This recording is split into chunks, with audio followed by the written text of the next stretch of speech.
और ये बात को हमेशा दबाया गया। यहां पर बाजू में रामटेक है, उसका डेवलपमेंट देखो। अभी कोराडी माता का मंदिर है, उसका डेवलपमेंट देखो। और ये जो स्थल है जहां पर आप लोग बैठे हैं, ये ऐसी वैसी जगह नहीं है, ये 10,000 साल पुरानी जगह है। यहां पहला मानव मिला था, ये एंथ्रोपोलॉजी की रिपोर्ट बोलती है, मैं नहीं बोल रहा हूं। ये बहुत महत्वपूर्ण जगह है। इस जगह का महत्व आदिवासियों के लिए नहीं तो पूरे देश के लोगों के लिए, जो आदिवासियों के वंशज है, ओबीसी हो, एससी हो, मराठा हो, कुणबी हो, माइनॉरिटी का आदमी हो, उन तमाम लोगों के लिए बहुत पवित्र स्थान है ये। और इस स्तर पर केवल जिला स्तर का फंडिंग नहीं होना चाहिए, इस पर केंद्र का भी फंडिंग आना चाहिए, सरकार ने फंड देना चाहिए। और अभी तकलीफ इस बात की है कि जब लिस्ट बनाई गई, देश के जितने तीर्थ स्थल है उसको पैसे देने के लिए गवर्नमेंट ने लिस्ट बनाई, केंद्र सरकार ने लिस्ट बनाई, हमारे स्टेट के भी वहां पर नेता थे। जब लिस्ट बनाई तो वो लिस्ट में कुंवारा भीषण का नाम नहीं है। कुंवारा भीषण को कोई स्थान ही नहीं दिया इन्होंने, कचारगढ़ को कोई स्थान नहीं दिया, यानी आदिवासियों का कोई स्थान नहीं है।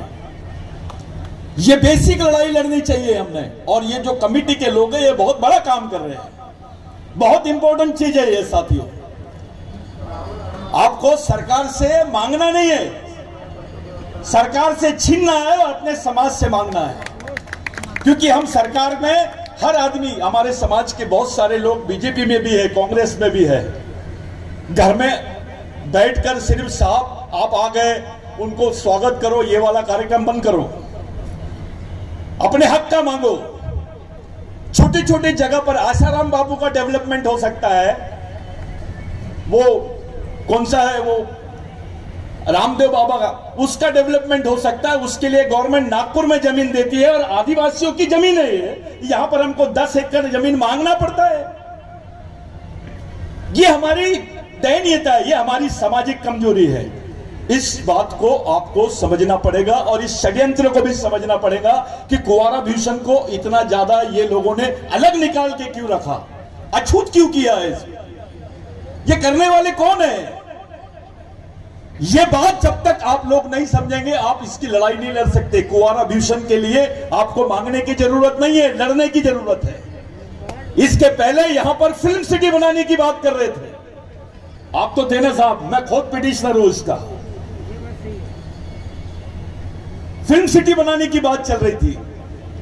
अरे भैया बाकी जगह है ना, वहां जाओ, फिल्म सिटी बनाओ। हमारे कुंवारा भीषण के साथ फिल्म सिटी, अरे कुंवारा भीषण का दिमाग खराब हो गया तो इनकी दूसरी सिटी बन जाएगी। ये ऐसी वैसी जगह नहीं है, इसकी पवित्रता को समझो। यहां पे ओबीसी भी सबसे ज्यादा है, मराठा ज्यादा है, दलित ज्यादा है, आदिवासी जितने हैं, आधे आदिवासी और आधे गैर आदिवासी भी है।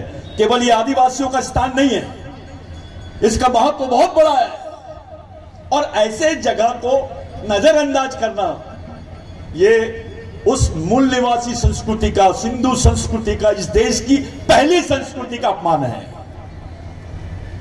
आप लोगों से मेरी विनती है, यहां पर केदार साहब बैठे हैं, केदार साहब सत्ता में नहीं है, लेकिन मेरे को यकीन है लड़ने वाला नेता है।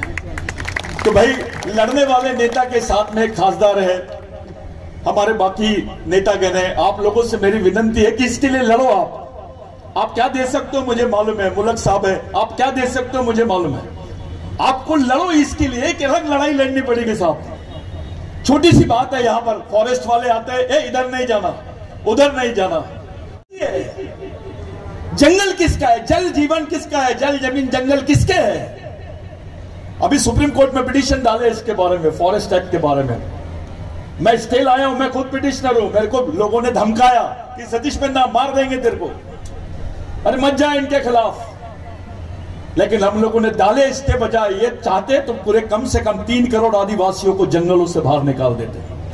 अरे हम आदिवासी लोग हैं, हमारा देव जंगल में नहीं रहेगा तो क्या शहर में रहेगा क्या। तो ये बेसिक चीजों को लेकर आप लोगों को चर्चा करनी चाहिए। कमेटी के लोग जो आज यहां पर शंकर दादा मरुस्कोले नहीं है, मैं उनको श्रद्धांजलि भी अर्पित करना चाहता हूं कि वो व्यक्ति यहां पर थे, बहुत दिनों तक के इस जगह की उन्होंने देखभाल की है। मेरा आप सब लोगों से विनती है, कमेटी वालों से ही नहीं, यहां बैठे हुए सभी लोगों से, कि अभी समाज का हर आदमी अपने आप को जवाबदार समझे। कुंवारा भीषण को जिंदा रखना है या नहीं रखना है, इस जगह को सुरक्षित रखना है या नहीं रखना है, यह समाज की भी जवाबदारी है। ये केवल नेताओं के भरोसे हम लोग नहीं कर सकते, कोई पार्टी के भरोसे नहीं चल सकता। ये समाज की संपत्ति है। ओबीसी से मांगो, वो भी तो आया है। दलित से मांगो, वो भी तो आया है। मराठा से मांगो, वो भी तो आया है, वो भी तो मानता है इसको। हर कौम का आदमी मानता है। मैंने मुस्लिम भाइयों को भी यहां पर देखा हो। तो कुंवारा भीषण देश का एक अलग टाइप का भगवान है। यह देश का पहला भगवान है, इसके बाद सब। तो आप लोग इसके महत्व को समझो, और इसके महत्व को समझने के साथ साथ साथियों, इसको एक आंदोलन के रूप में आप लोग लो। अगर हम कुंवारा भीषण को आंदोलन नहीं समझेंगे तो बचा नहीं पाओगे आप, बस इतने में रहोगे। अभी तक के ब दर्जे का दर्जा है। मरावी मोहम्मद सही बोल रहा हूं कि नहीं? पर्यटन का दर्जा ब दर्जे का है। जबकि जितनी पब्लिक यहां आती है, नागपुर सिटी में दीक्षा भूमि के बाद सबसे ज्यादा पब्लिक कुंवारा भीषण में आती है, फिर भी इसको ब दर्जे का स्थान दिया गया है। यह भी एक, यानी आपको अलग निकाला गया है। आपका स्टेटस, आपके भगवान का स्टेटस, आपके नेता का स्टेटस, आपके समाज का स्टेटस, ये खत्म करते हुए जा रहे हैं। मैं केदार भाऊ का बहुत धन्यवाद देना चाहता हूं कि एक आदिवासी को बनाया है उन्होंने अध्यक्ष, कोकोडे ताई को। ऐसे बहुत सारे कम लोग हैं जो आदिवासी समाज के लोगों को बढ़ने देते हैं। आज के दिन भाइयों, मैं पूरे बिरसा ब्रिगेड की तरफ से, इस बार हम लोगों ने सोचे थे कि ये जो कमेटी है इनका पूरा साथ देंगे, लेकिन अगले बार हम लोगों ने इसको प्लानिंग किया, अभी से ही प्लानिंग किया है कि पूरे देश में इसकी मेंबरशिप बनाएंगे कुंवारा भीषण के नाम से। यहीं से आदिवासियों का आंदोलन पूरे देश भर में चलेगा। हम लोग ऐसी व्यवस्था चाहते हैं, ये ट्रेनिंग सेंटर बने, यहां पर कुछ और व्यवस्था हो। खासदार साहब से मेरी विनती है, साहब कंजूसी मत करना। जिनके पास है उनको सब देते, जिनके पास कुछ नहीं है उनको देने की बात करो। यह समाज सबसे ईमानदार समाज है, और ये जो देता है उसको कभी छोड़ता नहीं है। तो आप लोग कंजूसी मत करो। आपसे जितना जमता है, खास करके केदार साहब को बोल रहा हूं मैं, जितना आप आड़ा तिरछा उल्टा सीधा कर सकते हैं वो करने की कोशिश करें। मैं